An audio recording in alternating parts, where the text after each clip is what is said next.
अगला टॉपिक हम लोग लिख रहे हैं कंजर्वेशन ऑफ मोमेंटम। मोमेंटम तो हमने बताया था, मोमेंटम क्या होता है।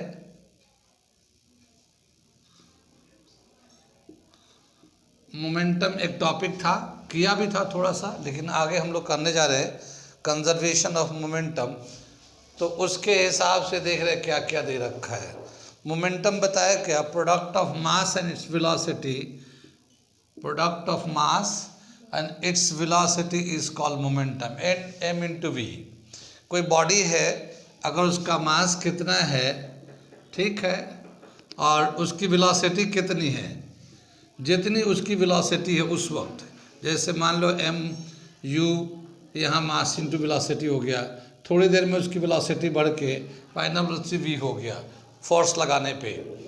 तो ये जो मोमेंटम है फाइनल मोमेंटम हो जाएगा, ये इनिशियल मोमेंटम होगा। अगर बॉडी रेस्ट में था, यू अगर रेस्ट में था, तो इसका इनिशियल मोमेंटम ज़ीरो हो जाएगा, और फाइनल मोमेंटम जो वेलोसिटी है उस वक्त उससे उसको मल्टीप्लाई कर देंगे, तो ये फाइनल मोमेंटम हो जाता है। ठीक, तो जो किसी भी बॉडी का मोमेंटम कितना होगा वो डिपेंड करता है कि उस वक्त उसकी वेलोसिटी कितनी है। जितना ज़्यादा वेलोसिटी होगा उतना ज़्यादा मोमेंटम होगा, जितना कम वेलोसिटी होगा उतना कम मोमेंटम होगा। वेलोसिटी ज़ीरो होगा, मोमेंटम भी ज़ीरो होगा। कितनी बात समझ में आई? मोमेंटम का यूनिट हमने बताया था केजी मीटर पर सेकेंड, केजी मीटर पर सेकेंड। मास का केजी ले लिया और वेलोसिटी का मीटर पर सेकेंड ले लिया, केजी मीटर पर सेकेंड। अगला टॉपिक है इसमें conservation of momentum.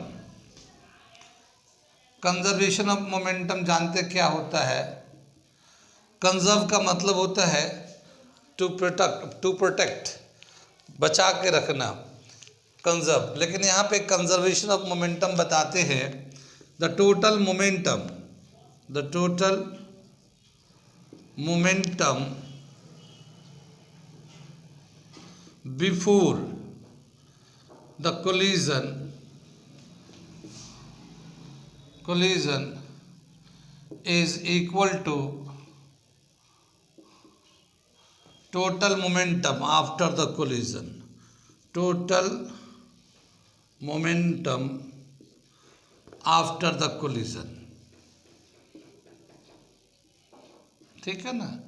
Conservation of momentum के हिसाब से बोल रहा है कि टोटल मोमेंटम कोलिजन से पहले जितना होगा, कोलिजन के बाद भी उतना ही मोमेंटम होता है, और इसी को हम लोग कहते हैं कंजर्वेशन ऑफ मोमेंटम। कोलिजन किसको कहते हैं? कोलिजन देखते हैं, ठीक,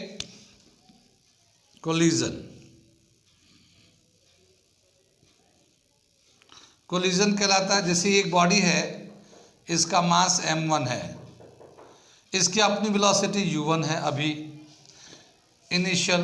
दूसरा एक बॉडी है, उसका मास m2 है और उसका भी इनिशियल वेलोसिटी u2 है।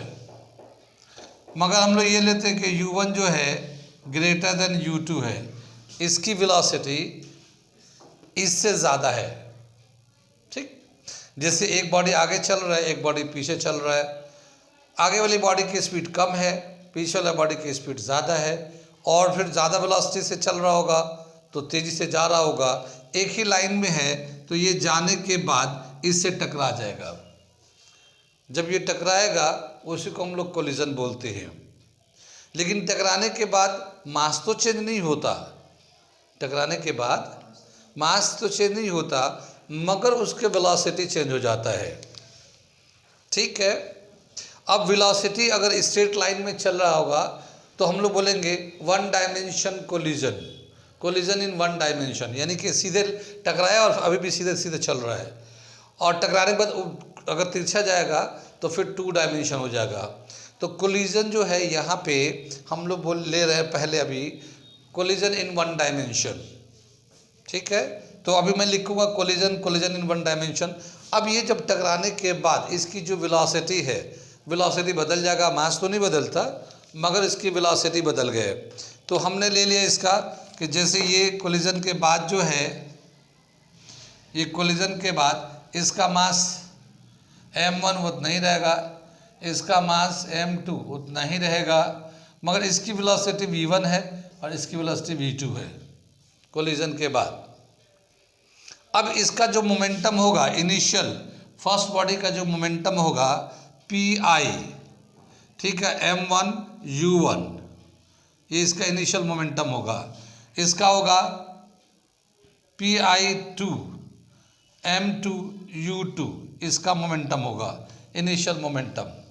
कोलिजन के बाद p फाइनल 1 m1 v1, इसका मोमेंटम होगा, और p फाइनल 2 m2 v2 ये हो जाएगा। पीछे वाला बच्चों को दिख रहा है ये, ठीक है, कितनी बात समझ में। तो जब दो बॉडी जो है एक ही स्ट्रेट लाइन में मूव करता है तो और पीछे वाला का अगर स्पीड ज़्यादा है तो वो टकराते हैं, टकराने को ही कोलिजन कहते हैं, ठीक है, टकराने को ही कोलिजन कहते हैं। अगर सेम स्ट्रेट लाइन में मूव करता है टकराने के बाद भी तो उसे कहते हैं हम लोग कोलिजन इन वन डायमेंशन, और अगर अलग अलग डायरेक्शन में जाने लगते हैं तो उसे हम लोग कहते हैं कोलिजन ऑफ टू डायमेंशन। तो हम लोग कोलिजन बता रहे हैं, यहाँ पे डेफिनेशन दे रखे हैं कोलिजन, ठीक है ना, when two body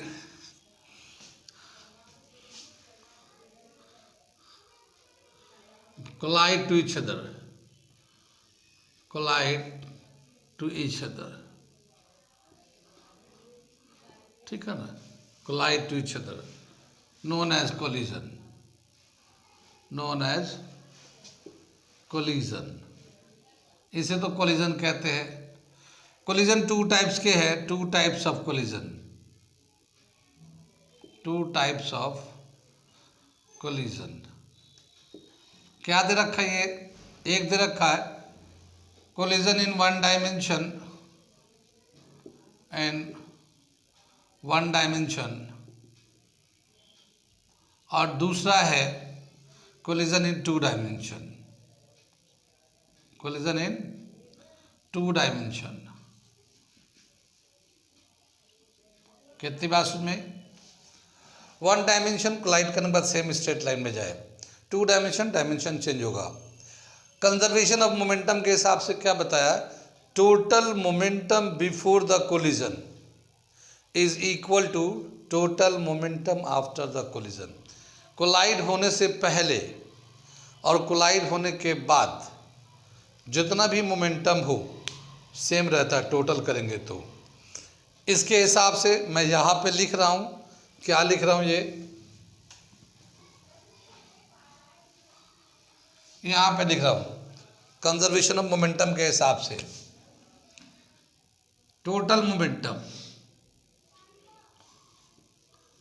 total momentum before the collision,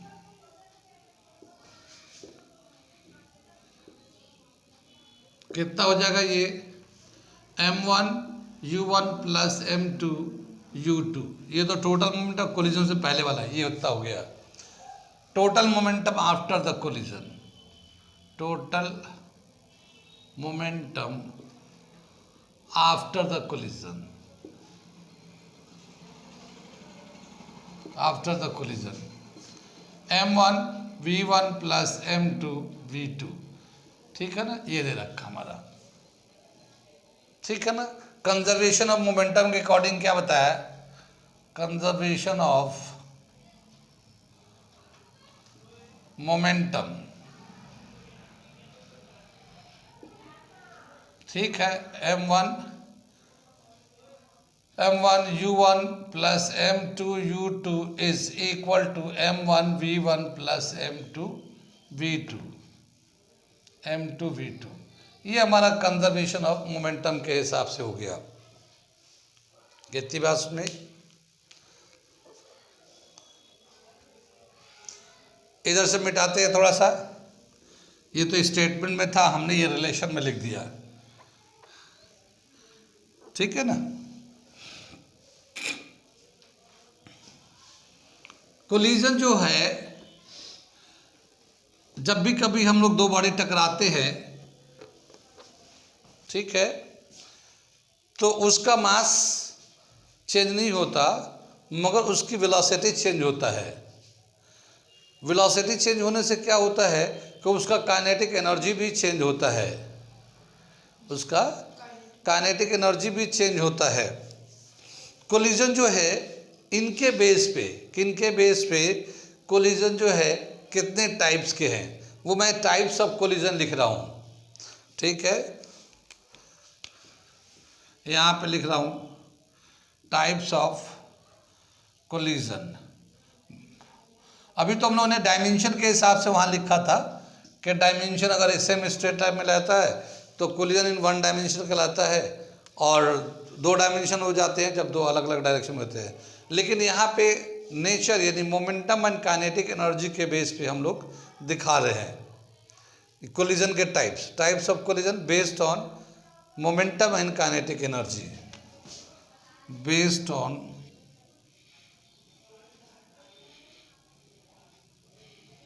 momentum and kinetic energy।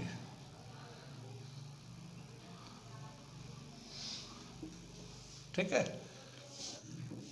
पहला दे रखा है इसमें कोलिजन का इलास्टिक कोलिजन, इलास्टिक कोलिजन, ठीक है। दूसरा दे रखा है इलास्टिक कोलिजन, जैसे inelastic collision, inelastic collision, inelastic collision. तीसरा दे रखा है perfectly inelastic collision, perfectly inelastic collision,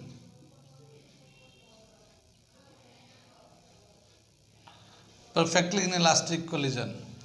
और चौथा दे रखा है super elastic collision, super elastic collision, elastic collision.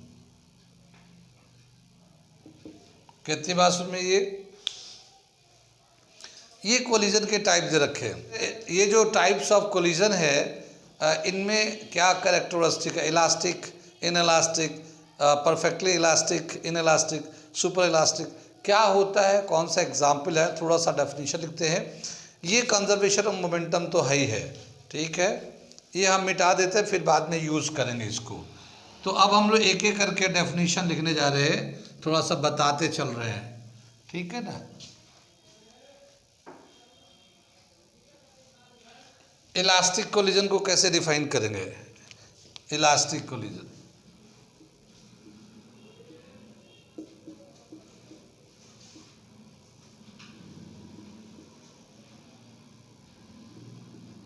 Elastic collision बताया the collision in which momentum as well as kinetic energy are conserved is called elastic collision, ठीक है ना। The collision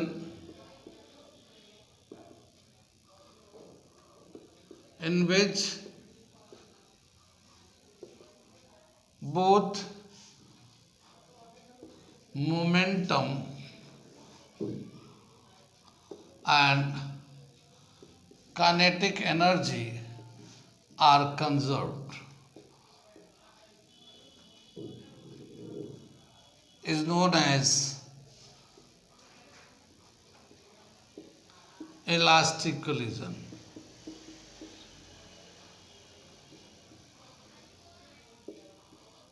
elastic collision, इसके example लिखता हूँ मैं, ठीक है ना। कोलिजन बिटवीन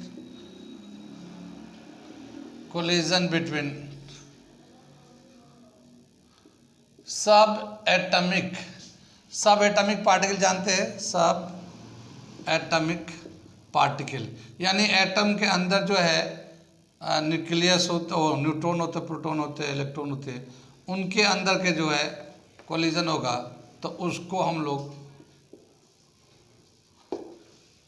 लेंगे इसमें, ठीक है। इसमें दोनों ही कंजर्व, इलास्टिक में काइनेटिक एनर्जी भी और मोमेंटम भी, यानी कोलिजन से पहले कितना उसका मोमेंटम है, कितना उसका काइनेटिक एनर्जी है, कोलिजन के बाद भी टोटल मोमेंटम और टोटल काइनेटिक एनर्जी उतना ही आएगा। अगर ऐसा है तो उस कोलिजन को बोलते हैं इलास्टिक कोलिजन। दूसरा हम लोग लेते हैं इन elastic collision. In elastic collision,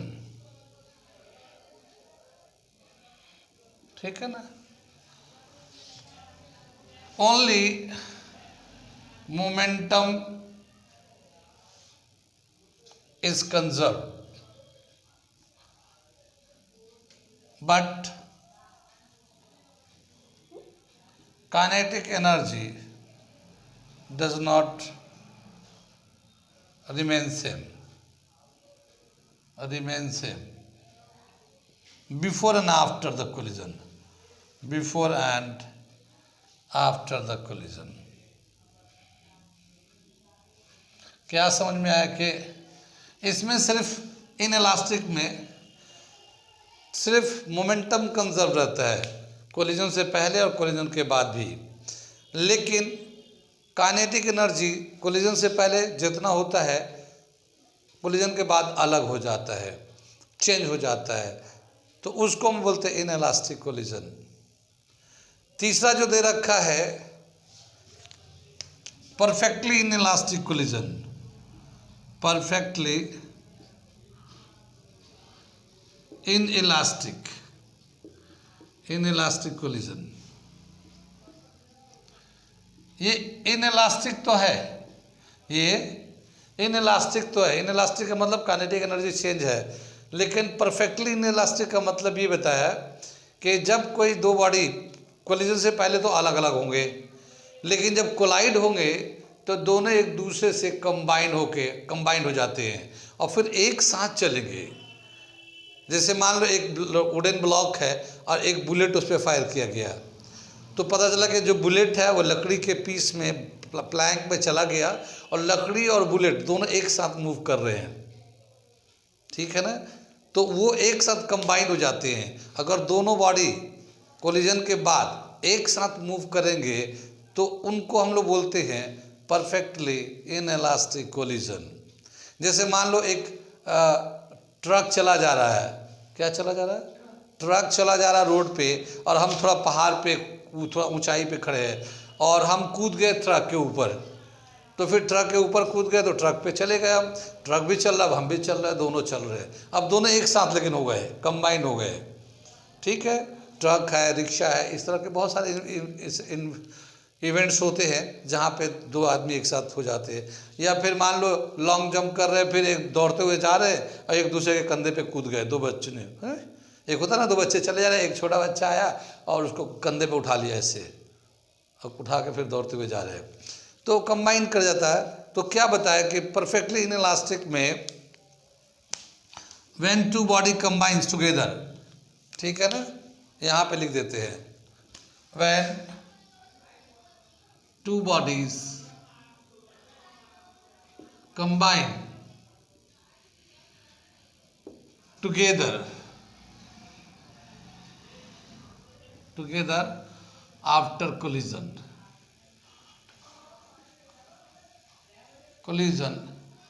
is called, ठीक है, perfectly inelastic collision, inelastic collision.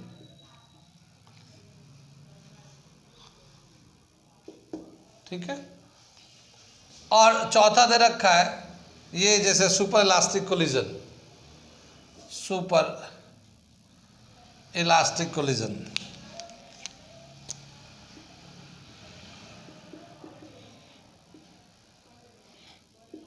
Super elastic collision, इसको एक्सप्लोजन भी बोलते हैं।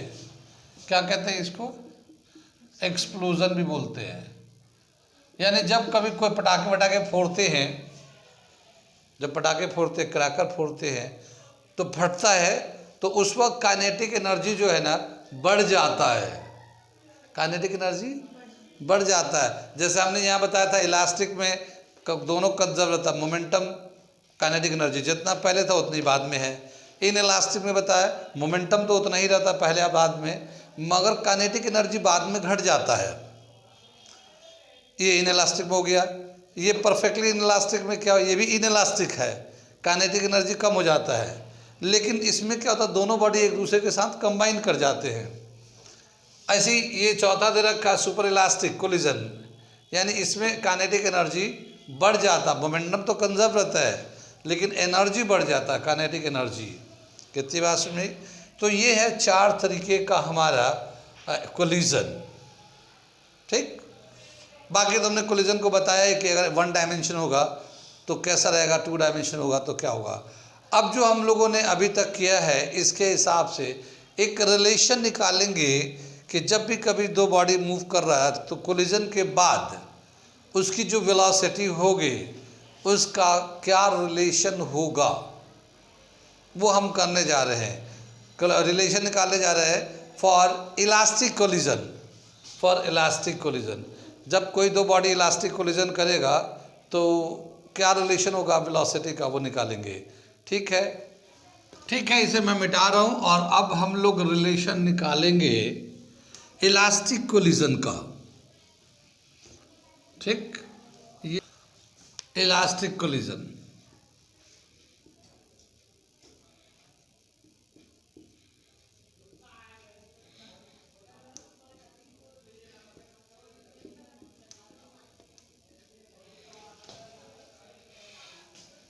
both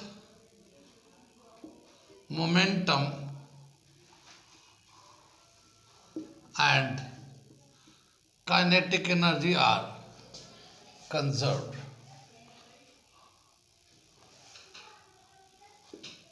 ठीक है, ये हम लोग दो बॉडी का डायग्राम थोड़ा सा बना लेते हैं। इसका मास m1 है, इनिशियल वेलोसिटी u1 है, मोमेंटम p(i1) ले लिया, m1 u1 है। ये दूसरा बॉडी है m2 है, इनिशियल से u2 है, और इसका p(i2) दूसरे बॉडी का इनिशियल वेलोसिटी m2 u2 हो गया। अब ये कोलिजन करेंगे, यहाँ पे हम लोग ले लेते हैं u1 is greater than u2 ले लेते हैं, यानी इसकी वेलोसिटी ज़्यादा है तो ये जाके टकराएगा। टकराने के बाद मास तो उतना ही रहता है, मास उतना ही रहेगा m1 ही, मगर इसकी वेलोसिटी v1 हो जाएगा। p फाइनल 1, पहले वाली बॉडी का फाइनल मोमेंटम m1 v1 हो जाएगा। ठीक है, और दूसरे वाले बॉडी का final momentum m2 v2, final momentum of second body m2 v2। ठीक, कितनी बात में। अब क्या बताएं, according to in elastic collision, in elastic collision both momentum and kinetic energy are conserved। momentum and kinetic energy are conserved। ठीक है ना, ठीक है। Now m1 u1 plus m2 u2 is equal to m1 v1 plus m2 v2। कितनी बात सुनी, ये होगा ना। मोमेंटम कंजर्व है तो total momentum before the collision is equal to total momentum after the collision, ये है ना। इसको चाहे तो हम लोग total momentum before total momentum after ले लिया, ये हो गया। हम लोग 1 वाले टर्म को एक तरफ ले लें, m1 u1, और ये वाला m-m1 v1 ये एक तरफ कर लिया 1 1 वाले, और ये था m2 v2 ये तो था ही था यहाँ पे, और इसको इधर से लेके इधर जाएंगे m2 u2। कितनी बात सुन में, यहाँ पे m1 कॉमन लेंगे, U1 माइनस V1 ये आ जाएगा, और यहाँ M2 कॉमन ले लेंगे, V2 माइनस U2, इसको एक इक्वेशन बना लेते हैं। ठीक, ये तो हमारा मोमेंटम हो गया। ऐसे ही हमारा इलास्टिक कोलिजन में काइनेटिक एनर्जी भी कंजर्व रहता है। तो kinetic energy before collision, kinetic energy before collision is equal to kinetic energy after collision. Elastic में ये दोनों ही बराबर रहेंगे, तो ये हो जाएगा half m1 u1 square half m2 u2 square. Kinetic का फॉर्मूला होता है हाफ mv स्क्वायर होता है। तो इनिशियल है तो पहले वाली बॉडी का u1 से स्क्वायर कर लिया, दूसरे का u2 स्क्वायर कर लिया। ऐसे ही half m1 v1 square half m2 v2 square. ठीक है ना, ये हाफ दोनों तरफ से कॉमन लेंगे, कैंसिल कर देते हैं। इधर से भी हाफ कॉमन लेंगे, इधर से भी हाफ कॉमन लेंगे, तो ये कैंसिल हो जाएगा। ऐसे हम लोग m1 u1 square m2 u2 square, half यहाँ से भी कॉमन ले लिया, m1 v1 square m2 v2 square, ये हो गया। हाफ से हाफ ये कैंसिल हो जाएगा। ये यहाँ पे भी हम लोग क्या करते हैं, वन वाले टर्म को एक तरफ कर लेते हैं, m1 u1 स्क्वायर, इधर से m1 v1 स्क्वायर को, जैसे यहाँ पे m1 v1 को ऐसे निकाल लाया था लेफ्ट में एक तरफ, ऐसे ही यहाँ पे भी कर लेते हैं m1 u1 square minus m1 v1 square. ये यहाँ से टर्म को उठा के इधर लाया, और ये ऐसे ही रहेगा राइट में m2 v2 square minus m2 u2 square, अलग अलग कर लिया। यहाँ पे मास m1 को एक तरफ m2 को दूसरी तरफ कर लिया। यहाँ से कॉमन ले लेते हैं, m1 कॉमन ले लिया तो u1 square minus v1 square, और यहाँ पे m2 कॉमन ले लिया v2 square minus u2 square. ठीक है, ये हम लोगों ने दूसरा इक्वेशन कर लिया है। यहाँ पे ये दूसरा इक्वेशन नोट कर लीजिए। इसको क्या कर रहे हैं हम लोग, इसके बाद यहाँ से हम लोग लेते हैं dividing equation 2 by equation 1, dividing equation 2 by equation 1। ये 2 इक्वेशन को इस वाले इक्वेशन 1 से हम लोग डिवाइड करेंगे। तो देखिए ये m1 है u1 square minus v1 square को डिवाइड कर दिया हम लोगों ने m1 u1 माइनस v1। देखिए यहाँ पे m1 u1 माइनस v1, ये LHS को लेफ्ट से डिवाइड कर दिया। फिर हम लोग इसको m2 v2 square minus u2 square को डिवाइड कर देते हैं m2 v2 माइनस u2, ये है ना m2 v2 माइनस u2, इससे डिवाइड कर दिया। सेकेंड इक्वेशन को फर्स्ट इक्वेशन से डिवाइड कर दिया। ये मास से मास कैंसिल हो जाएगा, ये इधर से दोनों तरफ से। कितनी बात समझ में आ रही है। अब ये है u1 square minus v1 square, तो a square minus b square के फॉर्मूले पे है, तो एक बार हम लोग प्लस में एक बार माइनस में लिख देंगे, वैसे उधर भी लिख देंगे, ऊपर वाले में एक बार प्लस में एक बार माइनस में। ये तो समझ में आ गया। इधर से मैं मिटा दूँ, ठीक है, इधर से मैं मिटा के फिर आगे बढ़ाता हूँ, मैं थोड़ा सा रिलेशन को कंप्लीट करता हूँ।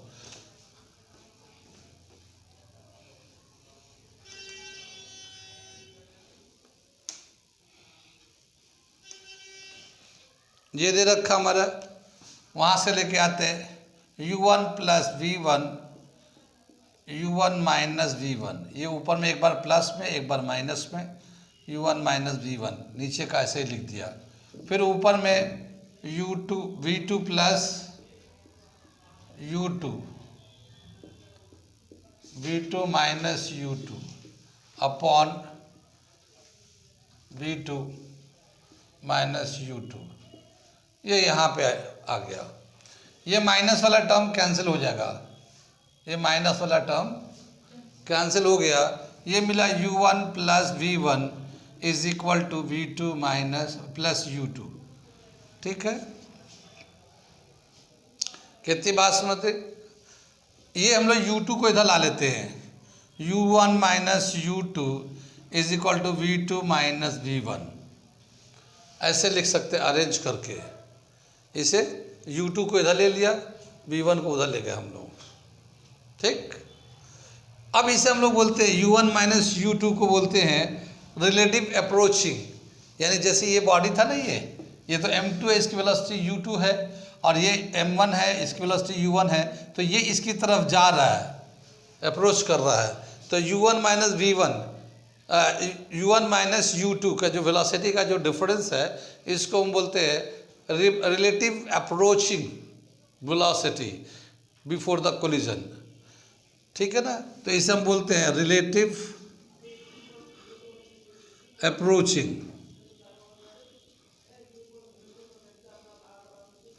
और ये क्या होता है, V2 minus V1 relative separation, relative separating velocity. यहाँ पे हम लोग वेलोसिटी लिख सकते हैं, रिलेटिव अप्रोचिंग वेलोसिटी, यहाँ हम लोग ये लिख सकते हैं वेलोसिटी, ठीक है ना, ठीक है ना। U1 माइनस U2 को बोलते हैं relative approaching velocity, V2 minus V1 को बोलते हैं रिलेटिव सेपरेटिंग वेलोसिटी, ठीक। यहाँ से हम लोग V1 V2 कोई भी निकाल सकते हैं, फाइनल वेलोसिटी V1 भी निकाल सकते हैं, V2 भी निकाल सकते हैं। अब हम लोग निकालते हैं यहाँ से V2 का वैल्यू निकाल लेते हैं, ठीक, और उसको हम लोग पुट कर देंगे इक्वेशन 1 में, ठीक। तो यहाँ से हम लोग V2 का वैल्यू निकाल लेते हैं। V2 जो होगा हमारा, देखिए V1 को इधर कर लेते हैं, तो क्या मिलेगा, U1 माइनस U2, ये तो था ही था, प्लस V1 आ जाएगा। या फिर अगर V1 लेना चाहते हैं तो V1 को इधर ला लेते हैं, तो V1 क्या हो जाएगा, इसको इधर लाएंगे और इन दोनों को इधर लेके चले जाएंगे, तो V2 minus U1 plus U2, ये भी लिख सकते हैं हम लोग, ठीक है ना। ये तो ये V2 का वैल्यू है U1 minus U2 plus V1, और ये V1 का वैल्यू है V2 minus U1 plus U2। हम क्या करते हैं, V2 के वैल्यू को, ये वाली वैल्यू को इक्वेशन 1 में डाल देते हैं। ये इक्वेशन 1 है हमारा, और यहाँ पे V2 जो है ना, ये यहाँ इस जगह पे है V2, ठीक है ना, तो इसमें डाल देते हैं। तो putting the value of V2 in equation 1, putting the value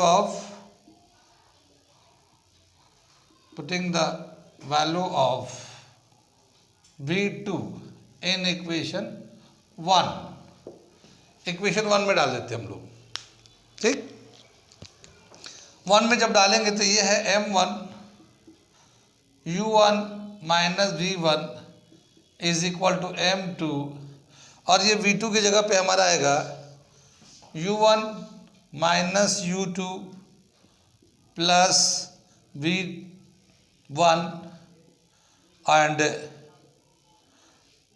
minus U2, ठीक है। ये V2 की जगह पे हम लोगों ने इतना U1 minus U2 plus V1 डाल दिया यहाँ पे, और फिर माइनस U2 था तो ये माइनस U2 हमने यहाँ पे लिख दिया, और ये V2 को यहाँ से चेंज कर दिया। कितनी बात सुन में। आगे चलते हम लोग सिंप्लीफाई करते, ब्रैकेट को खोलते इसे, तो M1 U1 M1 V1 हमने मल्टीप्लाई खोल दिया।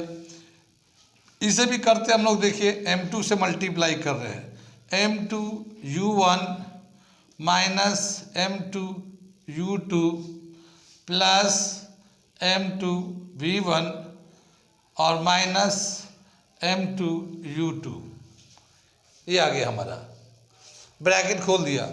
ये माइनस M2 U2 ये है और माइनस M2 U2 ये है, तो ये 2 दफ़ा हो जाएगा, M1 U1 minus M1 V1 is equal to M2 U1 plus M2 V1, और ये माइनस 2 M2 U2 कर लिया हम लोगों ने। कितनी बात में। आगे चले, अब 1 1 को एक तरफ कर लेते हैं। जैसे देखिए ये M1 U1 है, यहाँ M2 U1 है, तो इसको एक साथ कर लेते हैं, और ये V1 को एक साथ कर लेते हैं, तो क्या आएगा M1 U1 और ये आ जाएगा -m2u1, ये आ गया यहाँ पे। फिर हम लोग इसको v1 को उधर ले जाते हैं, तो क्या हो जाएगा m2v1 पहले से ये था ही था, और इसको ले जाकर यहाँ पे लेते हैं m1v1 -2m2u2, m2u2, ये हो गया हमारा। ठीक, यहाँ से हम लोग u1 को कॉमन ले लेते हैं, तो m1 -m2 आ गया, और यहाँ पे v1 कॉमन ले लेते हैं, v1 कॉमन ले लेंगे, तो ये हो जाएगा m2 प्लस m1, और ये हो जाएगा -2m2u2। कितनी बात समझ में आई ये? अगर हम लोग v1 को निकालना, खाली v1 निकालना चाहते हो तो पहले इसको इधर शिफ्ट कर देते हैं। यहाँ पे नीचे दूर के बच्चों को दिख रहा है, ठीक है, मैं इसको ऊपर लिख देता हूँ। यहाँ पे दिख रही है, ठीक है, इसके नीचे लिख दूँ तो मैं तो कहाँ लिखूँ, पीछे वाला कोई दिख नहीं रहा। चलो मैं यहाँ पे लिखता हूँ, यहाँ से मैं यहाँ पे लिखता हूँ। करना क्या है कि ये जो है हमें v1 निकालना है, इसको हम इधर लेके आते पहले, तो क्या मिलेगा m1 -m2 इंटू u1, ये वाला टर्म लिख दिया, और वो उधर से इधर लेके आता 2m2u2 हो गया। ठीक है, is equal to v1 m1 plus m2। ठीक, और खाली v1 निकालना है तो क्या आ जाएगा हमारा m1 -m2 into u1 plus 2m2u2 upon m1 plus m2 is equal to v1। ये हमारा एक फाइनल रिलेशन आ गया। ठीक है, अब मैं इसको इलस्ट्रेट करता हूँ, पहले इतना नोट कर लिया आप लोग।